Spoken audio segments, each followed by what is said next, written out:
sujet qui m'a été proposé, c'est ce monde qui est en grande famille.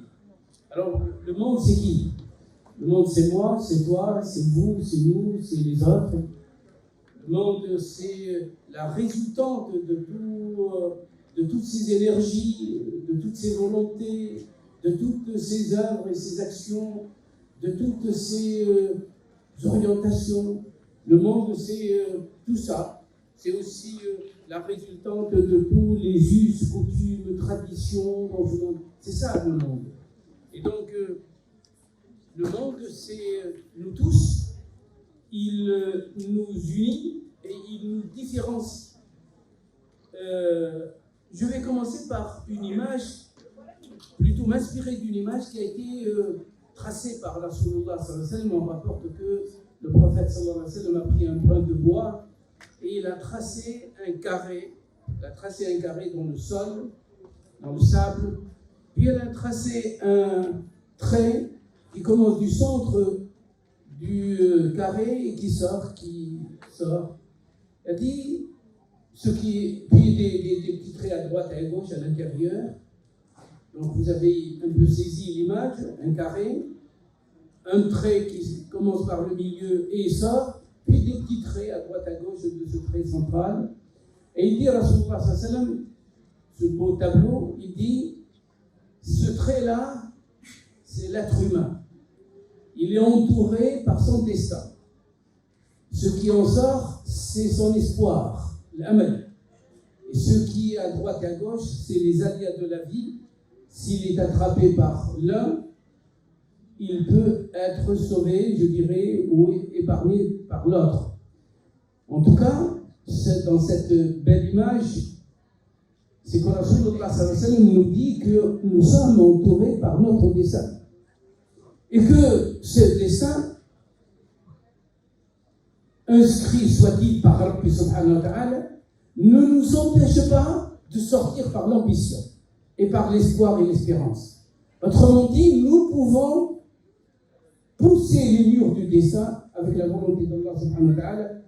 Hier, j'étais à Nantes, disons, la Rameau, la rencontre annuelle des musulmans de l'Ouest, et j'ai dit un petit mot aussi dans mon intervention, en disant que si jamais on régule et on règle notre volonté selon la volonté d'Allah et que les deux volontés deviennent en adéquation, alors là c'est le bonheur, c'est la réussite.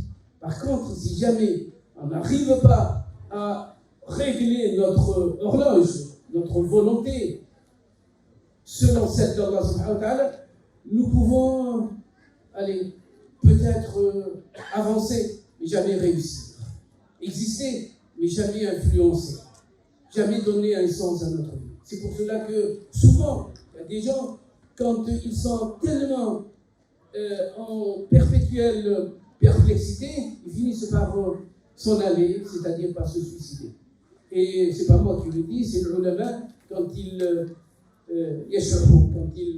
font l'explication, l'exégèse du qawli azza wa jalla ma tasha'una lan yasha Allah, c'est cette fusion entre les deux volontés. Bref, moi je prends cette image et je dis, moi je suis au milieu et c'est le monde qui m'entoure, dans lequel je suis, je ne peux pas vivre ailleurs, le monde, mais je peux sortir de ce monde par ma volonté, mon ambition et mon espérance. Voilà l'image que j'ai voulu emprunter de Rasulullah sallallahu alayhi wa sallam. Et donc de ce monde, ce contour qui me détermine, si je puis dire, un déterminisme, il y a la possibilité de pousser les murs, de pousser les limites, si j'en ai envie.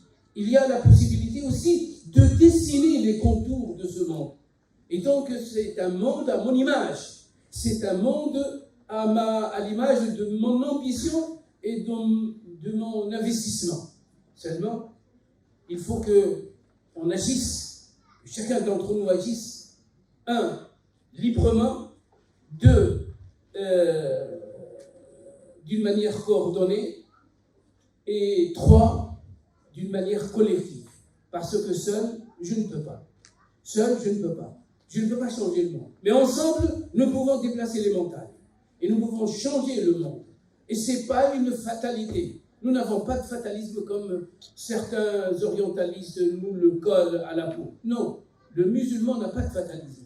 Le musulman croit au destin d'Allah subhanahu wa ta'ala, mais vous savez pertinemment que avec votre volonté, votre dua, votre proximité avec Allah subhanahu wa ta'ala, vous changez le destin. Oui, vous changez le destin.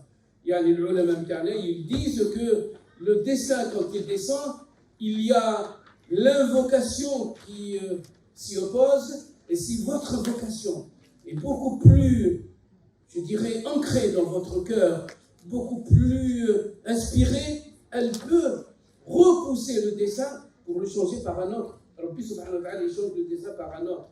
Mais si vous êtes faible, si vous êtes passif, si vous êtes poreux, si je puis dire, une passoire, à ce moment-là, le dessin descend sur ta vie ou dans ta vie.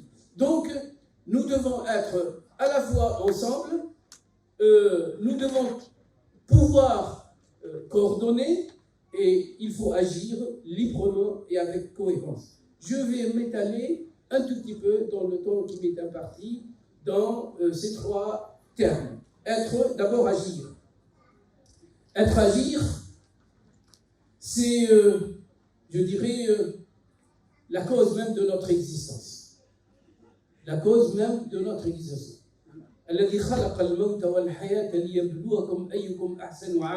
Celui qui a créé la mort et la vie afin de vous éprouver qui est le meilleur d'entre vous dans l'action.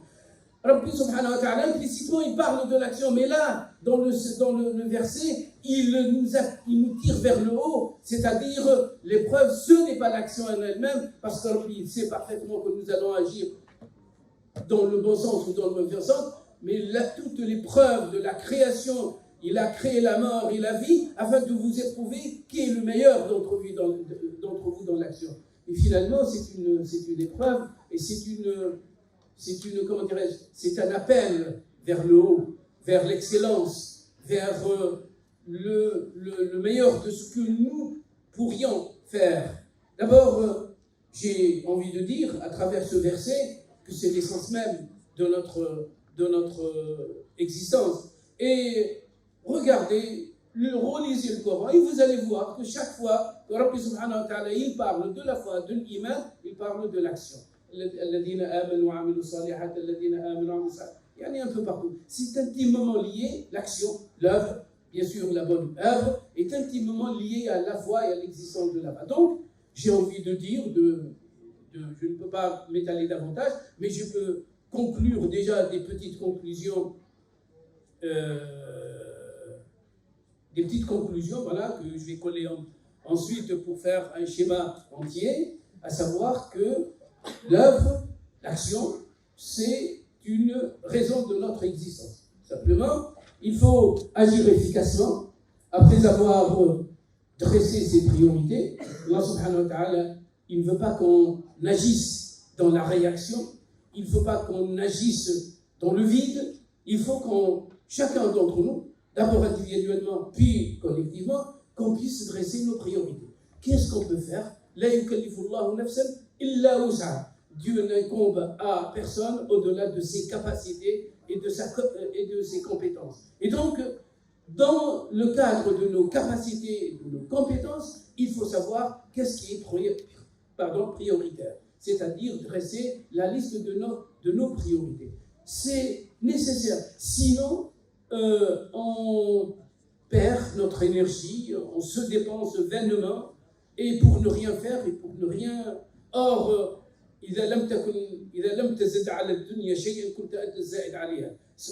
si tu ne rajoutes pas quelque chose dans ce monde, tu en seras un surplus dont on n'a pas besoin.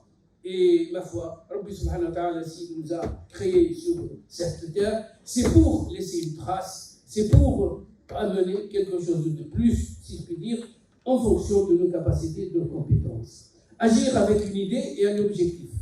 Au-delà des priorités, il faut avoir aussi une vision, une idée, pourquoi je fais ceci, pourquoi je fais cela, et un objectif. Il faut savoir dresser certains objectifs, même si ils sont, comment dirais-je, prioritaires aussi, l'un après l'autre. Bref, parce qu'on sait que la réussite mène et génère la réussite, et que le succès risque de nous inhiber et de nous tirer vers le bas, si je puis dire, et vers la poussière. Et donc, il faut agir avec un objectif. Et nous avons le devoir de fixer nos objectifs, de dire qu'est-ce qu'on va faire cette année, qu'est-ce qu'on va faire ce jour-là, et il faut absolument savoir, justement, réfléchir sur ce point-là. Donc, agir, c'est une cause de notre existence même, c'est l'essence même de notre existence. La deuxième chose, c'est agir efficacement après avoir dressé ses priorités, agir efficacement à partir d'une idée et à partir d'objectifs bien fixés, agir dans la cohérence. Il ne faut pas qu'un jour on tape à l'est et un jour on tape à l'ouest, il faut absolument de la cohérence, agir dans le bien général, et Allah subhanahu wa ta'ala, il valorise l'action quand elle est dans l'horizontalité. Il y a la relation avec Rabbi, c'est la verticalité, et l'horizontalité, c'est avec la créature, avec les semblables, avec les autres, la créature d'une manière générale. Et Rabbi subhanahu wa ta'ala, il valorise, il apprécie énormément cette dimension horizontale. الناس عيال الله وأحبهم إلى الله أنفعهم لعياله. الناس عيال الله. Les gens sont à la charge d'Allah. Et le meilleur, ou plutôt le plus aimé auprès d'Allah subhanahu wa ta'ala, c'est le plus utile à l'égard justement de ces gens. Et donc vous voyez la valeur de l'intérêt général, la valeur de l'œuvre quand elle est consentie, quand elle est faite, quand elle est produite pour le bonheur des autres. Allah subhanahu wa ta'ala fait en sorte que lorsque vous vivez une action pour les autres, il additionne. C'est plus qu'une addition arithmétique, c'est une addition de baraka. Au-delà du bonheur que vous procurez, Allah subhanahu wa ta'ala insuffle dans votre cœur, dans votre âme, dans votre existence, une autre baraka. Donc, il y a barakat Rabbi subhanahu wa ta'ala, et le bonheur d'Allah subhanahu wa ta'ala qu'il insuffle, et un autre bonheur d'avoir compris, d'avoir senti que nous avons apporté quelque chose, que nous avons été utile à quelque chose. Agir aussi dans la durée. La meilleure œuvre, la plus aimée à Allah subhanahu wa ta'ala, celle qu'il aime beaucoup et le plus, c'est celle qui perdure, petite soit-elle. Donc oui, nous pouvons avancer par petites étapes, par petites constructions, mais il faut s'inscrire dans la durée et dans la pérennité. Parce qu'on connaît tous dans notre entourage des gens qui ont de la fougue, des gens qui ont de l'enthousiasme, mais qui s'éteignent rapidement. Et quand ils s'éteignent, leur œuvre, leur initiative s'éteint avec eux. Rabbi, il ne veut pas ça, même si Allah subhanahu wa ta'ala, il le jugera, cette personne, dans le bien, j'espère. Mais voilà, ce qui est utile pour nous tous, ce qui est bénéfique pour nous tous, c'est les actions qui se pérennisent, qui durent. Et voilà donc l'action, comment je la définis. Agir librement. Librement, parce que c'est une condition primordiale, sine qua non, je dirais, et parce que la force de l'être humain, c'est sa liberté.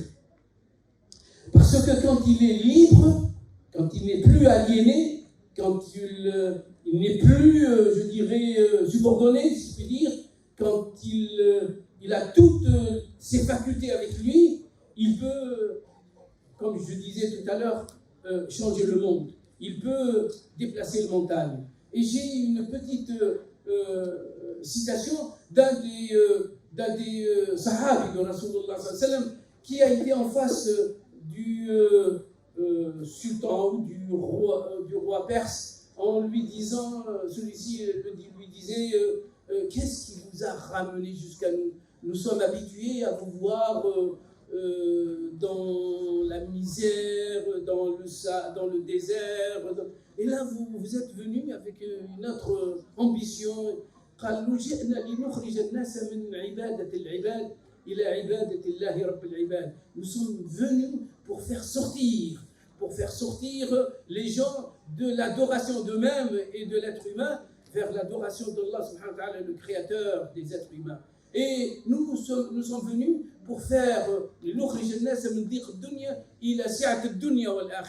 de cette étroitesse de la vie, nous voulons les libérer, nous voulons leur donner toute, l'envergure de la vie d'ici-bas et dans l'au-delà. Autrement dit, l'être musulman, quand il n'est plus aliéné, quand il ne reconnaît aucune autorité si ce n'est que d'Allah subhanahu wa ta'ala, à ce moment-là, il se libère. Et quand il se libère, ses énergies se libèrent, ses initiatives se libèrent, et il peut faire énormément de choses. Et vous voyez, quand un exemple aussi simple que la génération du prophète sallallahu alayhi wa sallam, qu'on appelle la première génération, celle de Sahaba, comment ils étaient des gens qui adoraient la pierre. Ils sont nombrilistes, si je puis dire, à part son cheval, son mouton, sa chamelle, et puis énormément son honneur, il ne connaît rien de la vie. Et Mohammed sallallahu alayhi wa sallam, il les a transformés, il les a métamorphosés, il les a libérés de ces jougs, si je puis dire, intérieurs et intrinsèques. Et ils sont devenus, je vous donne le terme en arabe, c'est-à-dire des gens adorateurs de la pierre, ils sont devenus du coup les guides de l'humanité. Il me reste 5 minutes. Bien, en coordination, comme je l'ai dit, parce que Rabbi subhanahu wa ta'ala veut que nous travaillions avec les autres, qu'il faut mobiliser les efforts des autres, que toutes les ressources des autres doivent être mises en œuvre pour qu'on puisse sortir, je dirais, de la misère dans laquelle nous sommes malheureusement. Ensemble aussi, parce que Rabbi subhanahu wa ta'ala il dit ne vous chamaillez pas au point, parce que sinon vous allez vous affaiblir mutuellement, et à ce moment-là, ça veut dire vous n'aurez aucune influence sur les autres. Personne ne vous ressent. Donc il faut absolument que nous restions très unis, que nous puissions coordonner nos actions, que ce soit à l'échelle d'une ville, à l'échelle de la nation, à l'échelle de l'Europe, voire à l'échelle du monde. Et pourquoi pas?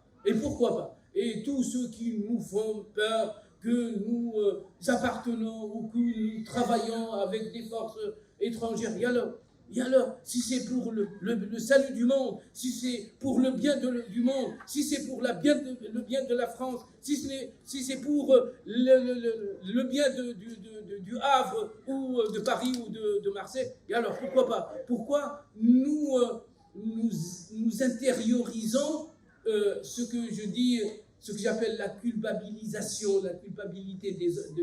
Non, nous n'avons pas, écoutez, nous n'avons pas du sang sur les mains. Nous n'avons pas de casserole qui nous empêche d'avancer. Alors, pourquoi nous restreindre et nous, restreindre dans notre élan?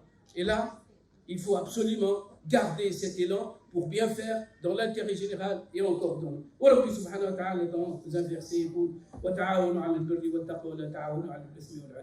autrement dit, entraidez-vous dans les projets de vie, dans les projets qui sont magnifiques.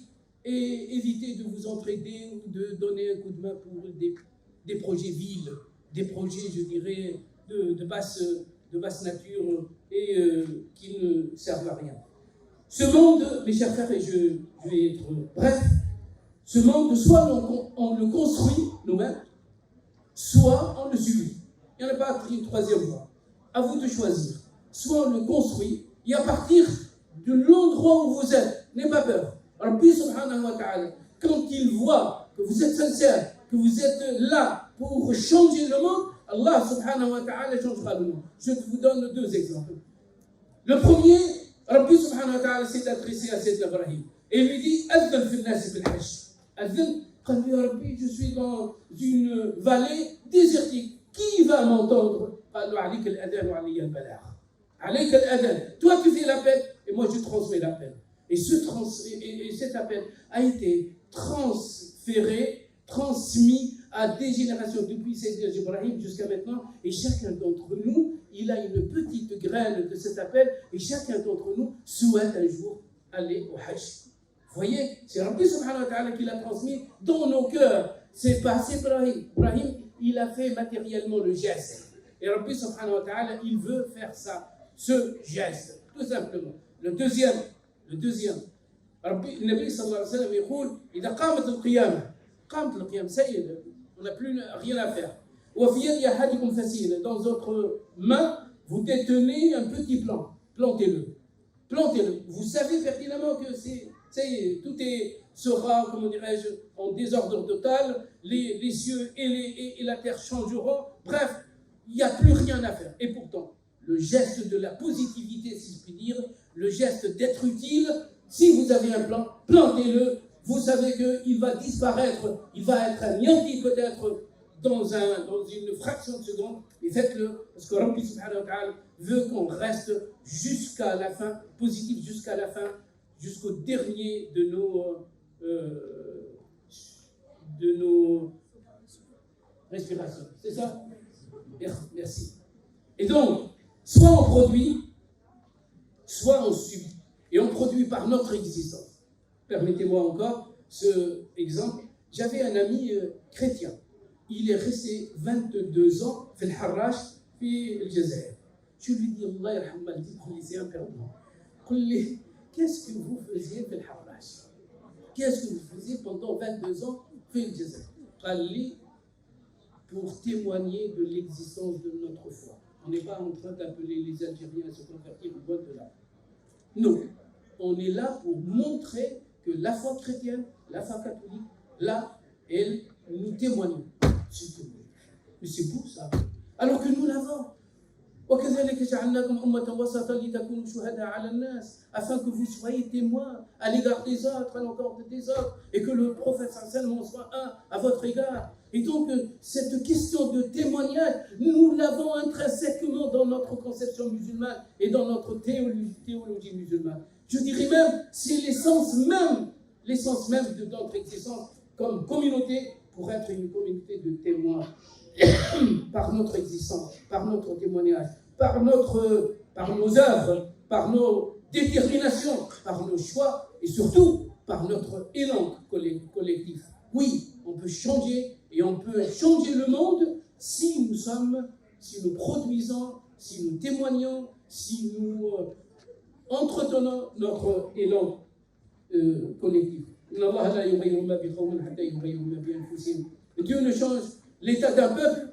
Regardez, peuple, c'est grand, c'est pluriel, que lorsque il se change en eux-mêmes. Autrement dit, le changement collectif du monde commence par le changement dans ton intériorité, dans ton cœur, dans ton âme. Et chacun, il doit absolument commencer. Et chacun ne doit jamais penser que j'attends le voisin, j'attends le frère, j'attends la sœur. Loin de là. Il y avait un roi, et je finis par là, il y avait un roi qui a voulu tester l'amour que portaient ses sujets à lui. Et il a dit, celui qui m'aime, il a construit un grand bassin, et celui qui m'aime, il y verse la nuit un verre de lait.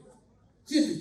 Et chacun, il dit, waouh, si je verse un verre d'eau, ça va pas être perçu, ça va pas être vu. Tu vois? Et le lendemain, ils ont trouvé que le bassin est rempli d'eau. Vous voyez? Personne. Chacun content que ce sont les autres qui vont faire les nécessaires, ce sont les autres qui vont verser ou y mettre de lait, et donc il a pensé que son petit verre d'eau, finalement, ça va pas être perçu, et ça ne va pas ternir l'image. Finalement, il s'est avéré que si chacun ne commence pas par soi-même, rien ne se fera. Rien ne se fera. Et on dit, je pense que c'est un proverbe français, aide-toi, Dieu t'aidera. C'est ça, aide-toi, Dieu t'aidera. Voilà, donc mes chers amis,